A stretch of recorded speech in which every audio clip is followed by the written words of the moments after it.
High viewers, Modi మీద అకస్మాత్తుగా దేశవ్యాప్తంగా వ్యతిరేకత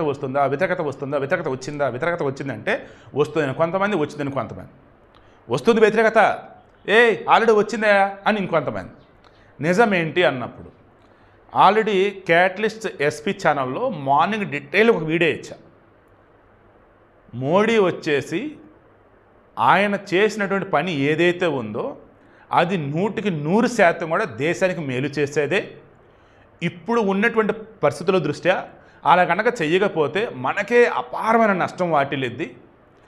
ఓ రకంగా కాగల కార్యం గంధర్వులే చేసినట్టు దాన్ని ట్రంప్ మధ్యలోకి వచ్చాడు కాబట్టి మొత్తం మంచిగా జరుగుతుంది బాబు ఎక్స్ప్లెయిన్ చేశాను. వీలైతే ఆ వీడియో డిస్క్రిప్షన్ లింక్ ఇస్తాను చూడండి. సో జస్ట్ మన శివప్రసాద్ ఛానల్లో నేను చెప్పాల్సిందంటే జస్ట్ ఒక చిన్న ఒపీనియన్ అంతే. ఈరోజు ఎవరైతే మోడీని మీరు వ్యతిరేకిస్తూ ఉన్నారో, యుద్ధాన్ని మధ్యలో ఆపాడని, పాకిస్తాన్ కకావికలం చేయకుండా ఆపాడని, పాక్ ఆక్యుపైడ్ కాశ్మీర్ అని మన ఇండియా ఓన్డ్ కాశ్మీర్ చేసుకోకుండా ఉంచాడని, అండ్ ఆల్మోస్ట్ గెలవబోతూ ఉంటే పాకిస్తాన్ మొత్తం కూడా అసలు ఇంకా ఆల్మోస్ట్ అది చావు తప్పి కొన లట్టబోయినట్టుగా అది ఉంటే దాన్ని చంపకుండా ఎందుకు వదిలేశాడని చెప్పి మీరు అంతా అంటున్నారు కదా. పాకిస్తాన్ దగ్గర న్యూక్లియర్ వెపన్స్ ఉన్నాయి. వాడు చచ్చే ముందైనా ఆ న్యూక్లియర్ వెపన్ కానీ ప్రయోగించడంటే కొల్లలం అయిపోయింది మన దేశం. జపాను అమెరికా వేసినటువంటి హిరోషిమా నాగసాకి మీద వేసిన అణుబాంబుల గురించి వాళ్ళు రికవర్ అయ్యి బయటపడడానికి ఇప్పటికి ఇబ్బంది పడుతున్నారు ఆ ఏరియాలో. మీకు తెలియదు అది. మనం ఇక్కడ ఉంటామండి, బోర్డర్లో ఉండే సైనికుల పరిస్థితి ఏంటి, వాళ్ళ కుటుంబాల పరిస్థితి ఏంటి, అండ్ ఆ బోర్డర్లో ఉండే గ్రామాలు అమాయకుల పరిస్థితి అసలు ఏంటి మీకు అర్థమవుతుందా? మనం ఉగ్రవాదులను అంతం చేయాలి. దానికి సంబంధించి జైషా మహమ్మద్, లష్కర్ తోయిబా, ఇంకా బ్యాచ్ ఎవరు ఉన్నారు వాళ్ళని ఆల్రెడీ అంతం చేసాం. ఇంకెవరైనా బ్యాలెన్స్ ఉంటే రాను రోజులు వాళ్ళని కూడా అంతం చేస్తాం, నో డౌట్. ఎక్కడ కూడా వెనక తగ్గటంలా. ఆల్రెడీ ఆపరేషన్ సింధూర్ వచ్చేసి అయిపోతుంది మన వాళ్ళు చెప్పలే. ఓన్లీ సీజ్ ఫైర్కి అగ్రీ చేస్తున్నాం అని టెర్రరిస్ట్ని ఎప్పుడు ఏరివేస్తామని చెప్పున్నారు. మీకు అర్థమవుతుందా? ఇండైరెక్ట్గా మేము యుద్ధం ఆపలేదు రాబోని క్లారిటీ అయితే ఆల్రెడీ ఇచ్చేశారు.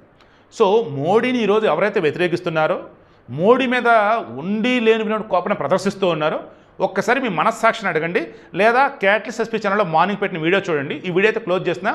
ఇంకా మీకు మోడీ మీద కోపం కనుక ఉంటే ఓ రకంగా మిమ్మల్ని మీరు నెగిటివ్ వేలకు పట్టుకెళ్తున్నట్టు. మోడీని కనుక మీరేదో బూచి కనుక చూస్తూ ఉన్నట్టయితే ఖచ్చితంగా మీరు తప్పు చేస్తున్నట్టే లెక్క. మోడీ ఒక బీజేపీ వ్యక్తి కాదు. మోడీ ఈ దేశానికి ప్రధాని. మోడీ చనిపోతే చనిపోవచ్చు కాక, బట్ ఆయన బతికున్నప్పుడు చేసే పనుల వల్ల ఆయన చనిపోయిన తర్వాత కావచ్చు, రేపు రోజు ఆయన పదవి పోయిన తర్వాత కావచ్చు, దేశానికి నష్టం అన్నది చేకూరకూడదు. అదే ఈరోజు మోడీ ఫాలో అవుతున్నాడు. చాలా ఆలోచించి ప్రాక్టికల్గానే ముందుకెళ్తున్నాడు. ఒక్క మాట చెప్పి నేను క్లోజ్ చేస్తాను. మహాభారతంలో కనిక నీతి అని ఒకటి ఉంటుంది. ధృతరాష్ట్రుడు ధర్మరాజు పాండవుల యొక్క వాళ్ళ యొక్క ఎదుగుదల కావచ్చు, వాళ్ళ యొక్క విజయాలు చూసి భయపడుతూ ఉంటే ఆయన సలహాదారులో కనికుడు అని చెప్పేసి ఉంటాడు. అతను అడిగితే అప్పుడు కనిక నీతి ప్రకారం ఆయన ఒకటి చెప్తాడు. మన శత్రువు అన్నవాడిని మనం ప్రేమిస్తున్నట్టే ఉండాలి, లాలిస్తున్నట్టే ఉండాలి, బట్ అది చూసి దెబ్బ కొట్టాలి అన్నట్టు చెప్తాడు.